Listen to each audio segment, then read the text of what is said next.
Rabsith Bikram, and I represent a company that builds software on Urbit called Quartus. Tiller Tolbus, who unfortunately could not be here today, is the second member of this team and represents a company called Chorus One, who is doing great work on Urbit. On behalf of both of us and the teams at Chorus One and Quartus, I'd like to thank you for having us and letting us present cgol today. cgol is an implementation of Conway's game of life on Urbit and seeks to address one core problem in the Urbit ecosystem. Our problem statement is that learning Hoon is hard and slow, and it's best if you can work your way up through iterative projects at increasing scales of complexity. There are, however, very few standard projects on Urbit that are tractable, legible, and also currently open to contributions. In order for Hooners to refine their technique, they need curated community projects which encourage their original contributions and improvements. Our solution to this problem is the product itself.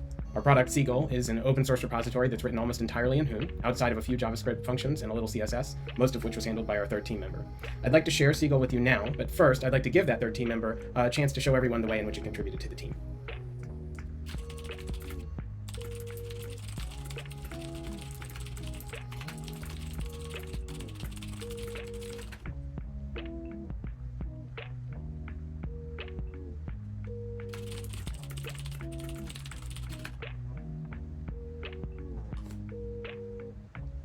We'll get back to assistance contributions in just a moment, but for now I'd like to show you cgol in action.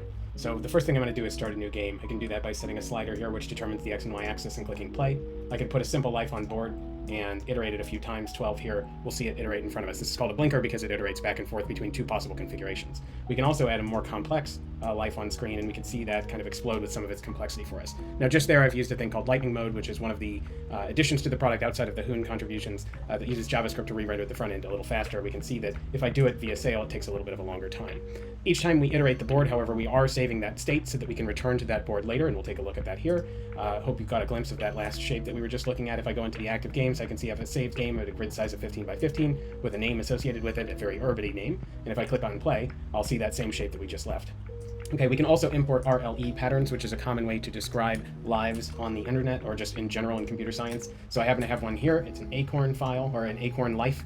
We can save this as acorn, so we're giving it a nickname here, and when we click save, we'll see that it has parsed some of that information from the file, including the given name, the prior author, and some data about it, as well as giving it our nickname. And on the right, we have some buttons that look like a play button and a delete button. The delete button will delete that life. The play button will attempt to render that life on screen on a board that's that's capable of accommodating it. And so again, here we can draw out our generations and use the lightning mode to make it render a little faster, and we can see that we can get that RLE that we imported onto the board and playing in just a few clicks.